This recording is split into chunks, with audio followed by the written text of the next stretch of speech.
सिंध मुंशी अम्मा चैनल ते तव्हां सभिनि जो स्वागत आहे। अॼु असां ॿुधंदासूं श्रीमद् भगवत गीता जो पहिरियों अध्याय।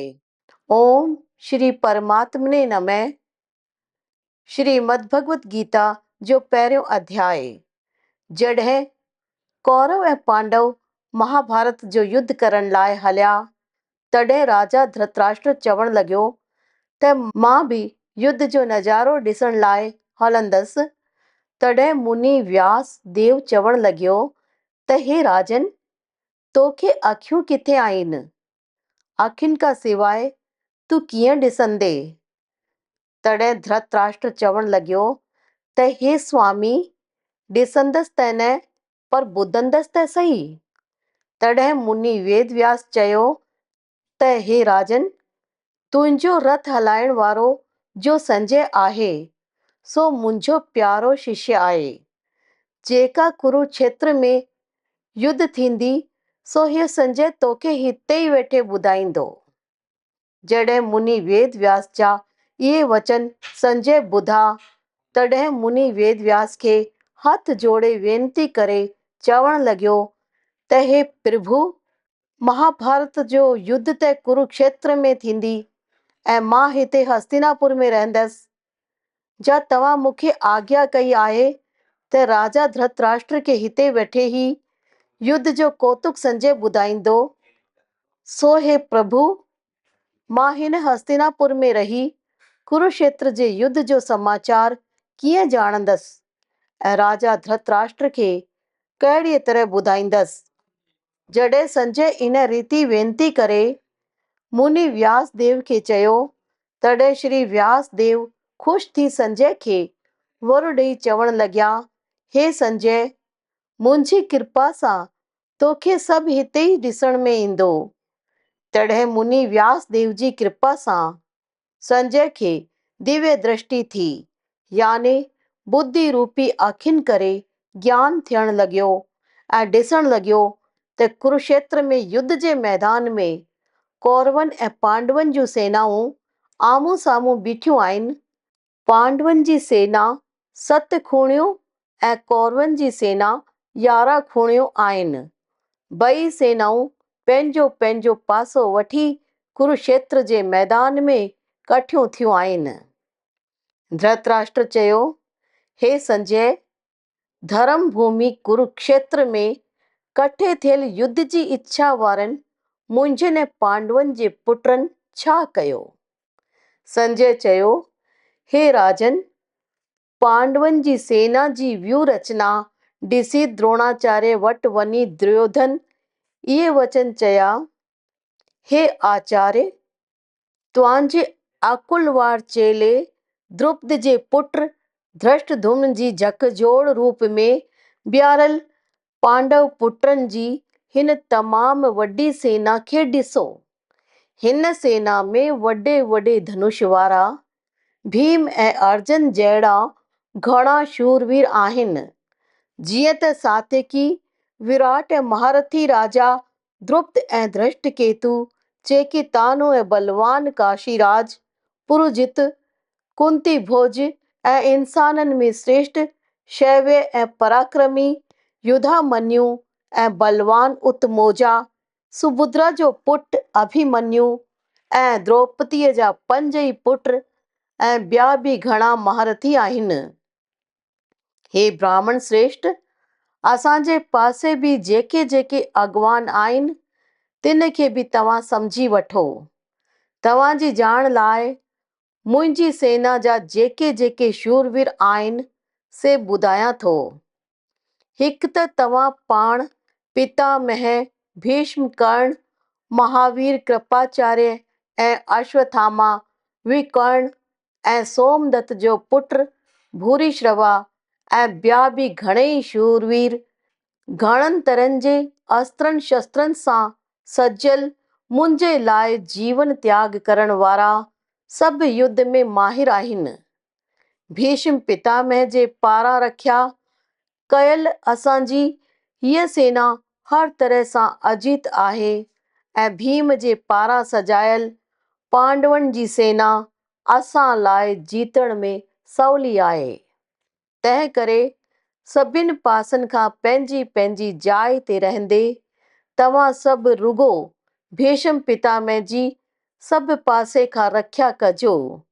अहिड़े नमूने द्रोणाचार्य खे चवंदे दुर्योधन जा वचन ॿुधी कौरवनि जे वॾे महाप्रतापी पितामह भीष्म दुर्योधन जे दिलि में ख़ुशी जगाइण लाइ शींहं वांगुरु वॾो आवाज़ कंदे शंख बजायो। तंहिंखां पोइ शंख नगाड़ा ऐं ढोल मृदंग आदिक बाजा गुॾई वॻा। उन्हनि जो आवाज़ ॾाढो भयता वारो हो। तंहिंखां पोइ अछे घोड़े सां बधल सुहिणे रथ में वेठल भगवान श्री कृष्ण ऐं अर्जुन भी अलौकिक शंख वजाया। भगवान श्री कृष्ण 5 जने नाले जो ऐं अर्जुन देवदत्त नाले जो शंख वजायो। महाबली भीमसेन पौंड्र नाले जो महाशंख वजायो। कुंती पुत्र राजा युधिष्ठिर अनंत विजय नाले जो शंख ऐं नकुल सहदेव सुघोष ऐं मणि पुष्पक नाले जा शंख वजाया। श्रेष्ठ धनुष वारे काशी राज ऐं महारथी शिखंडी धृष्टद्युम्न राजा विराट अजीत सात्यकी राजा द्रुपद ऐं द्रौपदीअ जे 5 पुटनि ऐं वॾी बाहुनि वारे सुभद्रा जे पुत्र अभिमन्यु सभिनि अलॻि अलॻि शंख वजाया ऐं उन्हनि जे भयानक आवाज़ आकाश ऐं धरतीअ खे बि लोड़ींदे तव्हांजे पुटनि जी दिलि दहकाए छड़ी। संजय चयो, हे राजन, तंहिंखां पोइ हनुमान जे झंडे वारे अर्जुन युद्ध जे मैदान में बीठल धृतराष्ट्र जे पुटनि खे ॾिसी शस्त्र हलाइण जी तयारीअ महिल धनुष खणी ऋषिकेश भगवान श्री कृष्ण खे हिव वचन चया, हे गिरधारी, मुंहिंजे रथ खे ॿिन्ही सेनाउनि जे विच में हली बीहारियो जेसीं ताईं मां चङे नमूने ॾिसी न वठां त मूंखे कंहिं कंहिं सां युद्ध करणो पवंदो। बेअकुल दुर्योधन जो युद्ध में भलो चाहिण वारा जेके राजा सेना साण आया आहिनि तिन युद्ध करण वारनि खे मां कीअं ॾिसंदसि। संजय चवे थो, हे महाराज धृतराष्ट्र, अर्जुन जे ईअं चवण ते भगवान श्री कृष्णचंद्र ॿिन्ही सेनाउनि जे विच में भीष्म ऐं द्रोणाचार्य जे साम्हूं ऐं सभिनि राजाउनि जे अॻियां रथ बीहारे ईअं चयो त हे पार्थ, इन्हनि कठे थियल कौरवनि खे ॾिस। कुंती पुत्र अर्जुन उन्हनि ॿिन्ही सेनाउनि में बीठल पीउ जे भाउरनि खे, ॾाॾनि खे, आचार्यनि खे, मामनि खे, भाउरनि खे, भाउरनि जे पुटनि खे, उन्हनि जे पोटनि खे, दोस्तनि खे ऐं सभिनि पंहिंजनि खे बि ॾिठो।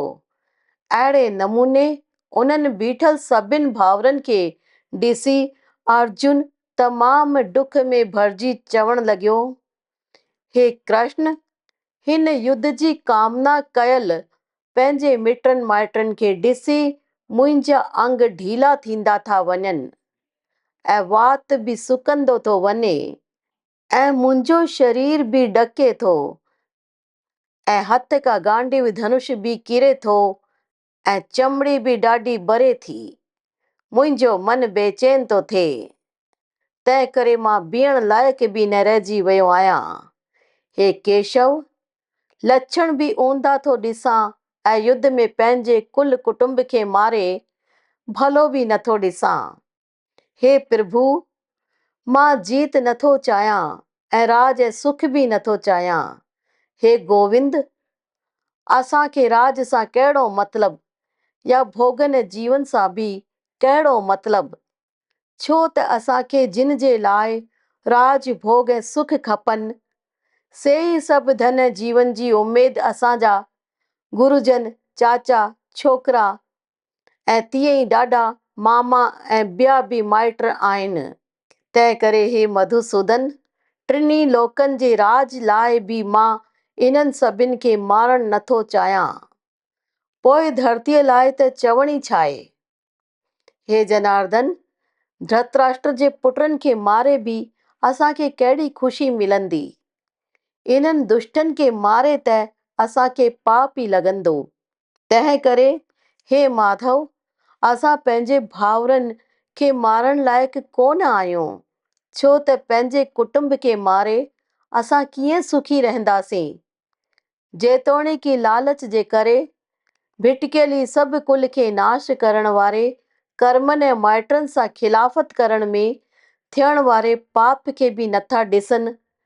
पर हे जनार्दन, कुल खे नाश करण वारे डोह खे ॼाणण वारनि यानी असांखे हिन पाप खां परते थियण लाइ वीचार छो न करणु घुर्जे। छो त कुल जे नास थियण सां, सनातन कुल धर्म नास थियण सां सॼे कुल खे पाप बि चिबाटे छॾींदो आहे। ऐं हे प्रभु, पाप वधी वञण सां कुल जूं जाइफ़ूं बि किनियूं थी पवंदियूं आहिनि।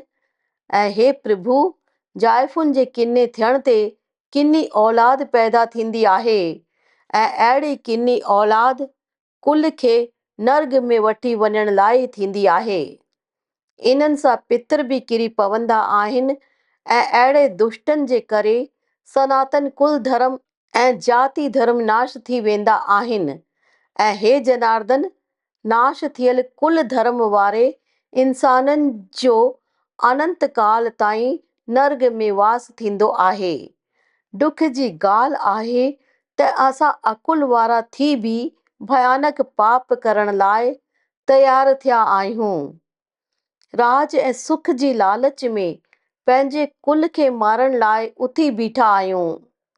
जे मूं जहिड़े शस्त्र छॾियल साम्हूं न अचण वारे खे शस्त्र झलियल धृतराष्ट्र जा पुट रण में मारनि त उहो मरण बि मुंहिंजे लाइ वॾे फ़ाइदे वारो थींदो। संजय चयो, रण में दुख सां भरियल बेचैन मन वारो अर्जुन ईअं चए बाणनि सूधो धनुष खे छॾे उदास थी वेही रहियो। हिते श्री भगवत गीता श्री कृष्ण अर्जुन संवाद जो पहिरियों अध्याय विषाद योग नाले संपूर्ण थियो। जय श्री कृष्ण। इहो तव्हां सभिनि श्री मद्भगवत गीता जो पहिरियों अध्याय ॿुधो। अगरि तव्हांखे ॻाल्हि वणी हुजे त चैनल खे सब्सक्राइब ज़रूरु कजो।